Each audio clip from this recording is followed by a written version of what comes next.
नमस्कार दोस्तों, स्वागत है आपका हमारे YouTube चैनल जीके ट्रैकर पे। आज की वीडियो में हम बात करेंगे जो हमारी करंट अफेयर की सीरीज है और इसका हमने पहला पार्ट कल कवर किया था। इसकी पूरी डिटेल मैंने आपको कल वाले वीडियो में बताई थी। उसी का सेकंड पार्ट हम यहाँ पे कवर करेंगे, जिसमें आपकी जो मंथली मैगजीन्स आती हैं करंट अफेयर्स की, उनके समसामयिकी प्रश्नों को यहाँ पे कवर करते हैं। अगर आपने इससे पहले वाली क्लास और पिछले मंथ की जो मैगजीन्स हैं उनके एमसीक्यूज को नहीं देखा है, आप उनको प्लेलिस्ट में जाके देख सकते हैं। उसका लिंक आपको वीडियो के डिस्क्रिप्शन में मिल जाएगा। तो चलिए दोस्तों, आज की वीडियो को शुरू करते हैं।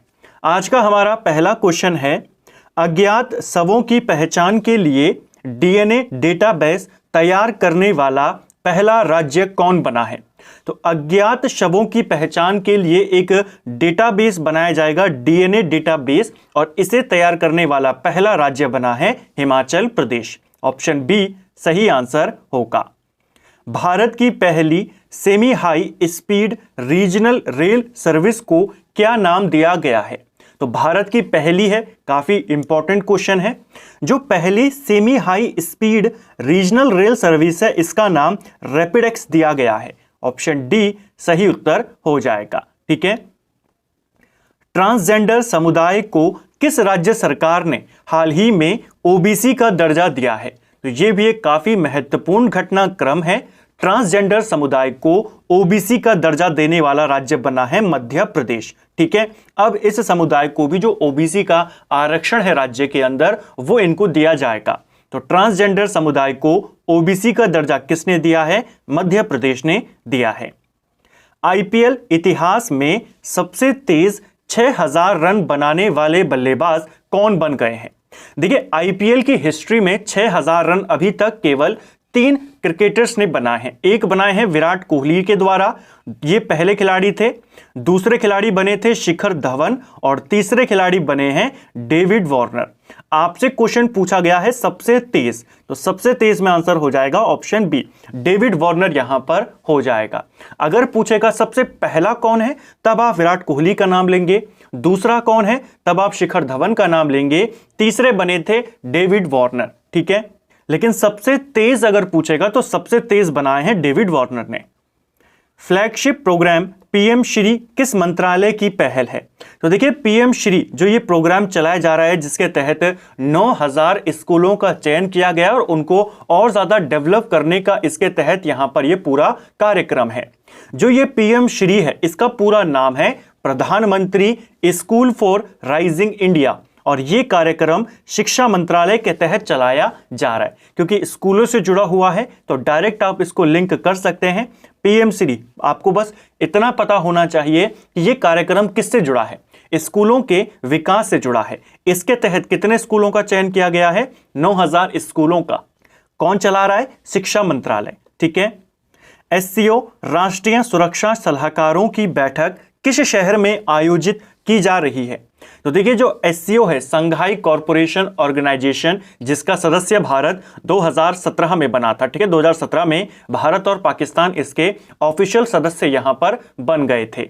इसका हेडक्वार्टर आपके शंघाई में है, चाइना के अंदर है। इनके जो राष्ट्रीय सुरक्षा सलाहकार हैं, जो हर देश के एनएसए हैं, इनकी एक बैठक हुई है और ये बैठक नई दिल्ली में हुई है। ऑप्शन सी सही आंसर होगा। अगला है, भारतीय नौसेना ने सिक्योर मैरीटाइम कम्युनिकेशन विकसित करने के लिए किसके साथ समझौता किया है? तो इंडियन नेवी ने सिक्योर मैरीटाइम कम्युनिकेशन सिस्टम को डेवलप करने के लिए रमन रिसर्च इंस्टीट्यूट के साथ एक समझौता किया है। आपको ऑप्शन में डीआरडीओ मिल जाएगा, इसरो मिल जाएगा, सीडेक मिल जाएगा, लेकिन किसके साथ इन्होंने समझौता किया है इस सिक्योर मैरीटाइम कम्युनिकेशन सिस्टम को बनाने के लिए? Raman research institute. यह इंस्टीट्यूट आपके कर्नाटक के बेंगलुरु में है और इसकी स्थापना 1948 में जो नोबेल पुरस्कार विजेता है सीवी रमन, उनके द्वारा करी गई थी। ठीक है। अगला है, विश्व होम्योपैथी दिवस प्रतिवर्ष कब मनाया जाता है? देखिए, वर्ल्ड होम्योपैथी दिवस की अगर हम बात करें, ये आपके हर साल 10 अप्रैल को मनाया जाता है। ऑप्शन बी सही उत्तर यहां पर हो जाएगा। देखिए, जो होम्योपैथी है इसका संस्थापक किसको कहते हैं? 3 क्वेश्चन बनते हैं इसको लेकर के, तीनों को यहीं पर याद कर लीजिए। पहला, होम्योपैथी दिवस कब मनाते हैं? 10 अप्रैल को। दूसरा क्वेश्चन आता है, होम्योपैथी के संस्थापक किसको माना जाता है? यह माना जाता है सैमुअल हैनीमैन को माना जाता है। ठीक है, जो ये सैमुअल हैनीमैन है, इनको होम्योपैथी का संस्थापक माना जाता है। ठीक है, इन्हीं की जयंती है 10 अप्रैल को, और उसी अवसर पर इस दिन को विश्व होम्योपैथी दिवस के रूप में मनाते हैं। 2 क्वेश्चन ये हो गए, किसके नाम पे मनाते हैं और कब मनाते हैं। तीसरा क्वेश्चन, जो इस साल मनाया गया 2023 में, इसकी थीम क्या थी? तो इस वर्ष की थीम थी एक स्वास्थ्य एक परिवार। ठीक है, नेक्स्ट है, हाल ही में राष्ट्रपति द्रौपदी मुर्मू ने बोरोक्सा ट्रस्ट ऐप को लॉन्च किया, यह किससे संबंधित है? तो देखिए, बोरोक्सा ये जो ऐप है इसको लॉन्च किया गया है और यह महिला सुरक्षा से संबंधित है। ऑप्शन ए सही उत्तर यहां पे हो जाएगा। किस बैंक ने हाल ही में अपनी पहली इलेक्ट्रॉनिक बैंक गारंटी जारी करी है? तो अपनी पहली इलेक्ट्रॉनिक बैंक गारंटी किस बैंक के द्वारा जारी की गई है? यस बैंक ने इसको जारी किया है। ऑप्शन बी सही उत्तर होगा। किस भारतीय अमेरिकी गणितज्ञ को सांख्यिकी में 2023 का अंतर्राष्ट्रीय पुरस्कार प्रदान किया गया है? तो सांख्यिकी का अंतर्राष्ट्रीय पुरस्कार ये दिया गया है राधा कृष्ण राव को। ऑप्शन सी सही आंसर होगा। ये एक इंडियन अमेरिकन मैथमेटिशियन है। ठीक है, वर्ल्ड बैंक ने वित्त वर्ष 2024 के लिए भारत के विकास दर को 6.5% से घटाकर कितना प्रतिशत कर दिया है?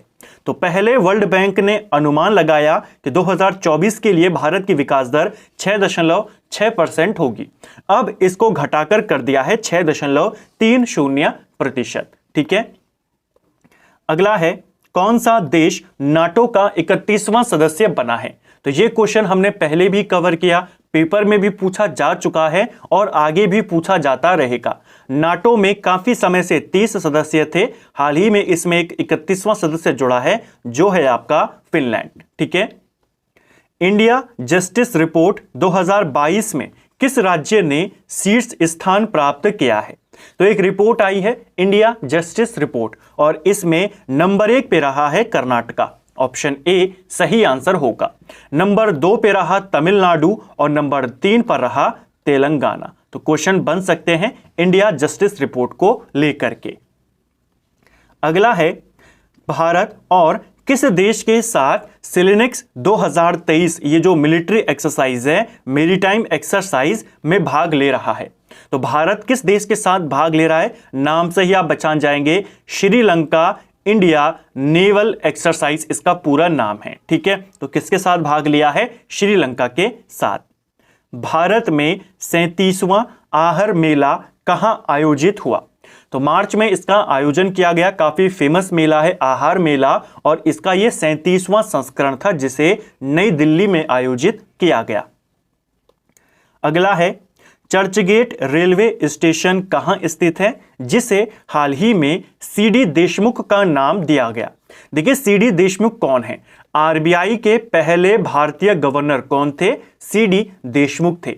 और इनका नाम जो फेमस रेलवे स्टेशन है चर्चगेट रेलवे स्टेशन, ये आपके महाराष्ट्र में है और इस रेलवे स्टेशन का नाम बदलकर अब सीडी देशमुख के नाम पर रख दिया गया है। तो चर्चगेट रेलवे स्टेशन बहुत बार रहता है चर्चा में, काफी फेमस है। इसका नाम अब किसके नाम पर है? सीडी देशमुख, आरबीआई के पहले भारतीय गवर्नर। अगला है, जकार्ता किस देश की राजधानी है जिसे स्थानांतरित कर नुसांतारा ले जाया जाने की घोषणा की गई है? तो देखिए, इंडोनेशिया की राजधानी थी जकार्ता। इंडोनेशिया की राजधानी क्या थी? जकार्ता। अब इन्होंने अपनी राजधानी को चेंज कर दिया है, अब इनकी राजधानी नुसांतारा है। तो इसको आपने ध्यान रखना है, राजधानियां पूछी जाती रहती हैं। ठीक है, तो जकार्ता पहले से ही काफी फेमस है, इंडोनेशिया की राजधानी है और अब राजधानी परिवर्तित होकर क्या हो गई है? नुसांतारा हो गई है। रामचंद्र पोडेल किस देश के नए राष्ट्रपति हाल ही में बने हैं? तो रामचंद्र पोडेल की बात करें, ये नेपाल के राष्ट्रपति बने हैं। ऑप्शन डी सही उत्तर हमारा होगा। जो विद्या देवी भंडारी थी वो इससे पहले नेपाल की राष्ट्रपति थी, अब उनका स्थान किसने लिया है? रामचंद्र पोडेल ने लिया है। अगला है FATF द्वारा किस देश की सदस्यता निलंबित कर दी गई है।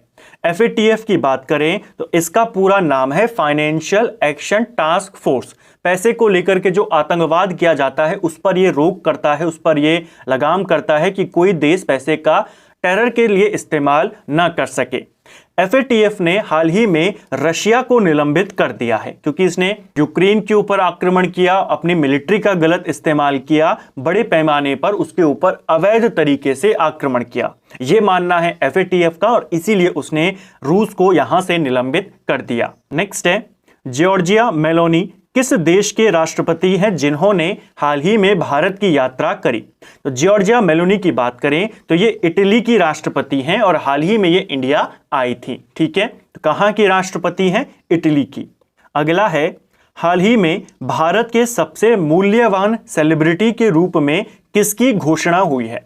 देखिए, भारत के सबसे मूल्यवान सेलिब्रिटी की बात करें तो पिछले 5 वर्षों से लगातार इसमें नंबर 1 पे कौन बने हुए थे? विराट कोहली बने हुए थे। लेकिन 2023 में जो सबसे मूल्यवान सेलिब्रिटी यहां पर चुना गया है वो रणवीर सिंह को चुना गया है। ऑप्शन सी सही आंसर हो जाएगा। ठीक है, हाल ही में कौन सा देश भारत को कच्चे तेल का सबसे बड़ा आपूर्तिकर्ता देश बना है? तो भारत ने कच्चा तेल सबसे ज्यादा किस देश से खरीदा है? भारत ने रशिया से खरीदा है। ऑप्शन बी सही आंसर हो जाएगा। भारत में जैविक खेती का B20 शिखर सम्मेलन कहां आयोजित किया गया? देखिए, ये B20 ही है, G20 नहीं है। B20 का फुल फॉर्म है बिजनेस 20।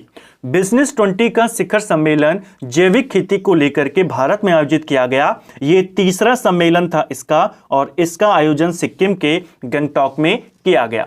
सिक्किम भारत का पहला जैविक राज्य है, इसको भी याद करेंगे। तो B20 का शिखर सम्मेलन, तीसरा शिखर सम्मेलन कहां हुआ है? गंगटोक में हुआ है, सिक्किम में हुआ है। इसका जो अगला होगा वो नागालैंड की राजधानी कोहिमा में आयोजित किया जाएगा। ठीक है, जो अगला वाला इसका सम्मेलन होगा चौथा। अगला है माउंट मेरापी ज्वालामुखी किस देश में स्थित है जिसमें हाल ही में विस्फोट हुआ है? तो एक यहां पर आपका ज्वालामुखी है जिसका नाम है माउंट मेरापी। ऐसे ज्वालामुखी, ऐसे भौगोलिक जगहें जो काफी ज्यादा चर्चा में रही हैं, पेपर में बन जाती हैं।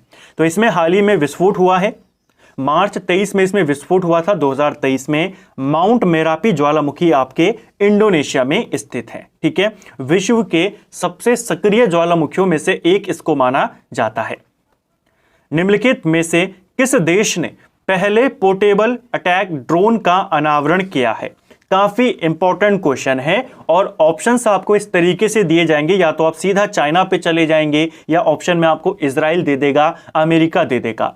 ध्यान रखना, किस देश ने पहला पोर्टेबल अटैक ड्रोन का अनावरण किया है? देश का नाम है ताइवान। ऑप्शन ए सही आंसर हो जाएगा। 15 मार्च 2023 को इन्होंने इसका अनावरण किया था, पहला पोर्टेबल अटैक ड्रोन। ठीक है, भारत फ्रांस संयुक्त युद्ध अभ्यास फ्रिंजेक्स 2023 किस स्थान पर मार्च 2023 में संपन्न हुआ? तो ये जो मिलिट्री एक्सरसाइज है आपकी, फ्रांस और इंडिया की जो ज्वाइंट एक्सरसाइज थी, इसका आयोजन मार्च में किया गया और ये आपके केरल के तिरुवनंतपुरम में आयोजित होती है। ठीक है, इसको ध्यान रखेंगे।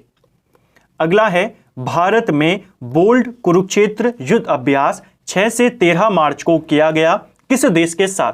तो एक और मिलिट्री एक्सरसाइज है जिसका नाम है बोल्ड कुरुक्षेत्र, और यह किया गया है सिंगापुर के साथ, और इसका आयोजन जोधपुर में किया गया था। ठीक है, तो फ्रांस के साथ केरल में और सिंगापुर के साथ जोधपुर में। नाम क्या है? फ्रांस वाले के साथ तो आप इजीली बता देंगे क्योंकि नाम में ही आपका उसका पूरा फ्रिंजेक्स है, लेकिन जो ये बोल्ड कुरुक्षेत्र है थोड़ा सा अलग नाम है। किसके साथ है? सिंगापुर के साथ है।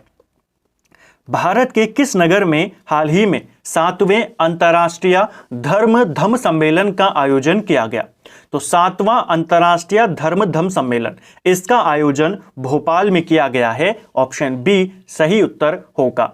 इसका उद्घाटन हमारे राष्ट्रपति द्रौपदी मुर्मू के द्वारा किया गया था। राष्ट्रीय सांस्कृतिक महोत्सव के 14वें संस्करण का आयोजन 25 फरवरी से 5 मार्च 2023 तक कहां पर किया गया? तो राष्ट्रीय संस्कृति महोत्सव इसका 14वां संस्करण आयोजित हुआ है और यह राजस्थान के बीकानेर में आयोजित किया गया।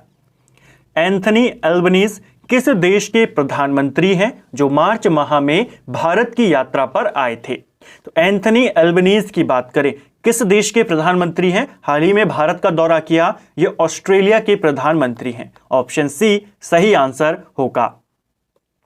सिलिकॉन वैली बैंक किस देश की बैंक है जो दिवालिया होने का सामना कर रही है और दिवालिया हो चुकी है? देखिए, अमेरिका में एक बहुत बड़ी घटना अभी घटी थी हाल में। अमेरिका के 2 बड़े बैंक दिवालिया घोषित हो गए थे, यानी बंद हो गए थे।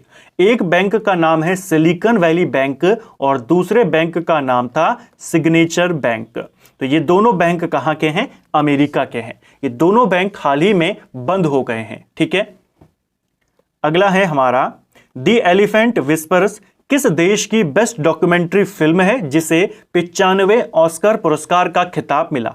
तो बेस्ट डॉक्यूमेंट्री का ऑस्कर मिला है द एलिफेंट विस्पर्स को और यह भारत की एक डॉक्यूमेंट्री है। और इसके हमने कल जो इसमें महावत दंपत्ति है उनके नाम भी देखे थे, बेली और बोमन, ये भी बनता है। ठीक है, किस राज्य में हाल ही में 1300 वर्ष पुराना बौद्ध स्तूप मिला है?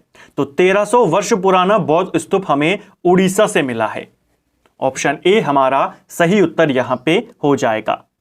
निम्नलिखित में से भारत के किस राज्य में जनवरी 2023 में अंधता निवारण कार्यक्रम लागू किया गया? तो अंधता निवारण कार्यक्रम इसे राजस्थान ने शुरू किया था। ऑप्शन ए सही आंसर होगा। इसमें आपको समसामयिकी के साथ साथ जो आपके पिछले महीनों के इंपॉर्टेंट करंट अफेयर्स के क्वेश्चन हैं जो आपसे लंबे समय तक पूछे जाते रहेंगे वो भी देखने को मिलते हैं। जैसे 1300 वर्ष पुराना जो बौद्ध स्तूप है वो हो गया, आपका ये अंधता निवारण कार्यक्रम हो गया। तो इनको भी आपने याद रखना है, इससे आपका जो पिछले इंपॉर्टेंट क्वेश्चन है वो भी साथ साथ में रिवाइज होते रहते हैं। साथ में जो मंथली मैगजीन्स होती हैं उनको हम हर महीने कवर करते हैं, उनके समसामयिकी को कवर करते हैं, तो उनको भी आप प्लेलिस्ट में जाके देख सकते हैं। इसका पूरा जो प्लेलिस्ट है वो हमने यहाँ पर बनाई हुई है। उम्मीद करता हूँ आपको आज का वीडियो पसंद आया होगा। अगर आपको ये वीडियो पसंद आया है तो वीडियो को लाइक करें। अगर आप चैनल पर पहली बार आए हैं, चैनल को सब्सक्राइब करें, अपने दोस्तों के साथ शेयर करें। वीडियो आपको कैसा लगा कमेंट बॉक्स में हमें ज़रूर बताएं और इन 35 में से आपके कितने सही क्वेश्चन रहे वो भी आप कमेंट करके हमें बता सकते हैं। Thank you friends.